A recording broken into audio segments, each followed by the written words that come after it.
हर हर महादेव, ओम नमः शिवाय। आप सभी पर भोलेनाथ अपनी कृपा दृष्टि सदैव बनाए रखें। आज की वीडियो में आप सुनेंगे सावन महात्म्य का तीसरा अध्याय और सावन मास की कथा। तो चलिए शुरू करते हैं। आपको हमारे चैनल पर सावन महात्म्य की कथाएं और सावन मास की कथाएं सुनने को मिलेंगी तीसों दिन। तो आपने चैनल को यदि सब्सक्राइब नहीं किया है तो सब्सक्राइब जल्दी से कर लें। तो अब रसपान करते हैं सावन महात्म्य के तीसरे अध्याय का। सनत कुमार भगवान शंकर से बोले कि आपने व्रत समुदाय का उद्देश्य बताया, परंतु मेरी जिज्ञासा शांत नहीं हुई है। आप विस्तार पूर्वक इन व्रतों को बताने की कृपा करें। आप खोल कर मुझे समझाएं कि जिसे सुनकर मैं कृतकृत्य हो जाऊं। सनत कुमार की प्रार्थना पर भगवान महादेव बोले कि जो भी भक्त श्रावण मास को नक्त व्रत कर व्यतीत करता है वह संपूर्ण वर्ष इस नक्त व्रत का फल भोगता रहता है। 3 दिन की समाप्ति से 3 घड़ी पहले रात्रि भोजन को नक्त व्रत कहा जाता है। नक्त व्रत भोजन में सूर्यास्त से 3 घंटे पहले के समय को छोड़कर शेष समय लिया जाता है। सूर्यास्त से पहले के 3 घंटों को संध्या काल कहा जाता है। संध्या काल में आहार, मैथुन, निद्रा तथा स्वाध्याय करना वर्जित है। अब मैं तुम्हें गृहस्थ एवं सन्यासी के भेद से नक्त भोजन की 2 प्रकार की व्यवस्था बताता हूँ। ध्यान पूर्वक सुनो। जब सूर्य देव के मंद होने पर अपने शरीर की छाया दुगनी हो जाए उस समय को सन्यासी के लिए नक्त भोजन व्रत कहा जाता है। शास्त्रों में गृहस्थ के लिए नक्षत्र के उदय होने पर रात्रि भोजन करने को नक्त भोजन व्रत कहा जाता है। शास्त्रों में सन्यासियों के लिए रात्रि काल में भोजन निषिद्ध हो जाने से दिन के अष्टम भाग में भोजन करना बताया है। गृहस्थी को विधि द्वारा रात्रि में नक्त व्रत का भोजन करना चाहिए।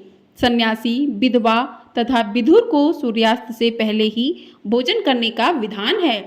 पुत्रवान, आश्रयहीन तथा स्त्री विहीन पुत्रवान विधुर को रात्रि में भोजन करना निषिद्ध है। श्रावण मास में नक्त व्रत करने वाले प्राणी उत्तम गति को प्राप्त होते हैं।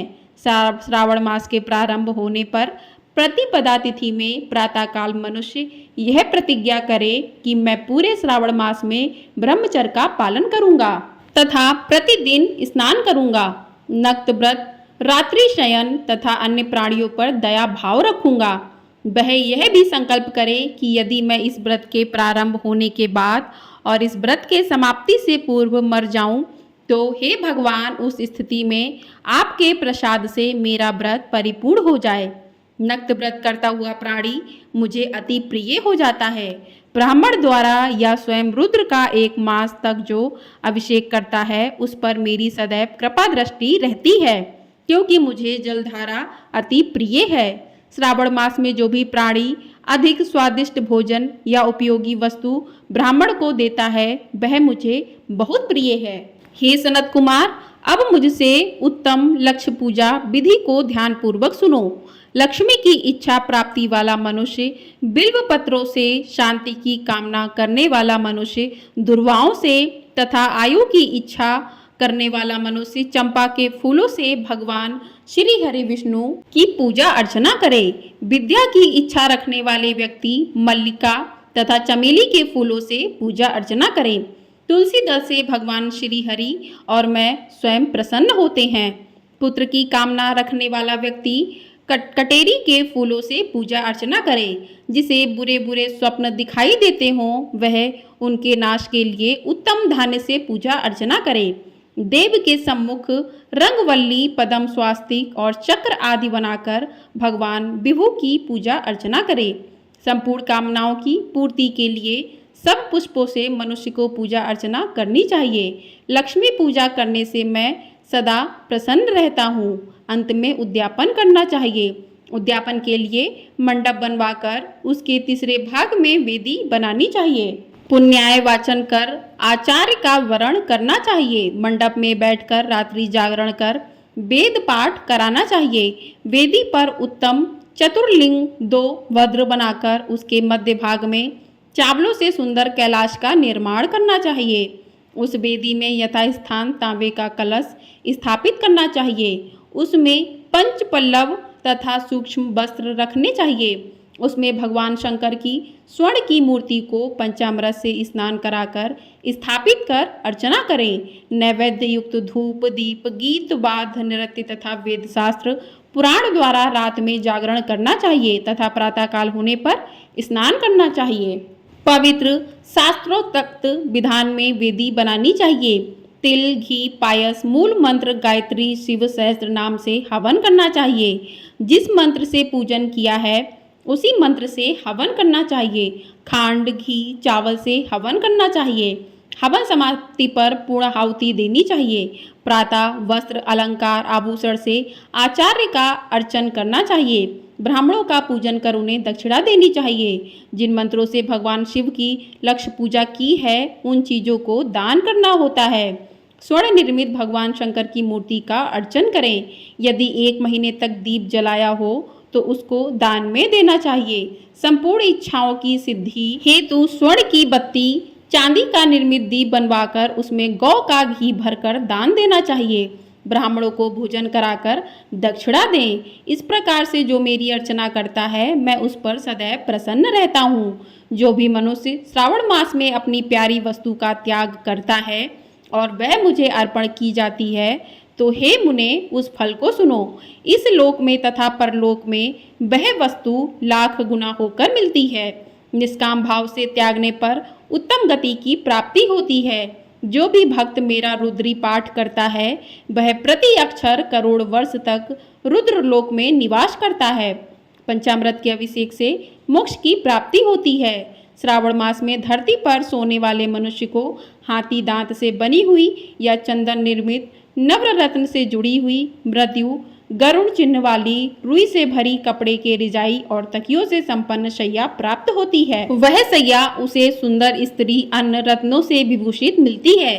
श्रावण मास में जो भी आदमी ब्रह्मचर्य का पालन करता है उसका वीर्य अत्यधिक पुष्ट हो जाता है।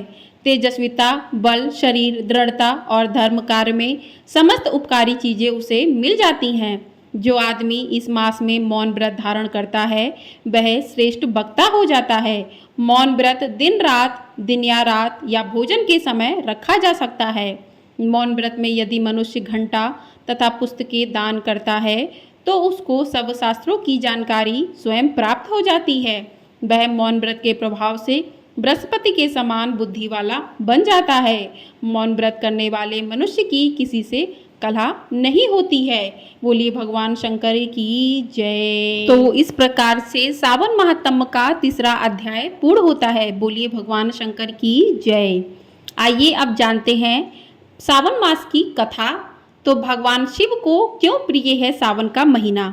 एक और कथा के मुताबिक भगवान शिव ने सनत कुमारों को स्वयं यह बताया था कि उन्हें सावन का महीना क्यों प्रिय है और इस महीने में उनकी पूजा करना क्यों लाभदायक है। जब सनत कुमारों ने भगवान शिव से सावन के महीने की महिमा पूछी तब भगवान शिव ने यह कहा कि देवी सती ने अपने पिता दक्ष के घर में शरीर का त्याग किया था।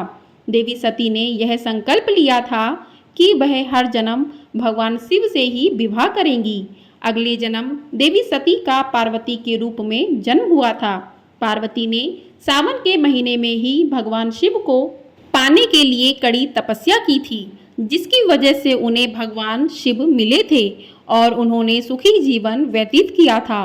तब से ही भगवान शिव के लिए सावन का महीना बेहद प्रिय हो गया।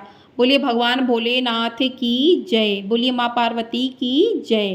तो इस प्रकार से सावन मास की कथा भी पूर्ण होती है। तो आपको ये वीडियो पसंद आई हो तो वीडियो को ज़्यादा से ज़्यादा लोगों में शेयर ज़रूर कीजिएगा। वीडियो को लाइक कर दीजिएगा। आपका एक लाइक बहुत ही अधिक हमारे लिए महत्वपूर्ण होता है। उससे पता चलता है कि आप और हम एक दूसरे को सुन पा रहे हैं। और आपने चैनल को सब्सक्राइब नहीं किया है तो सब्सक्राइब भी कर लें।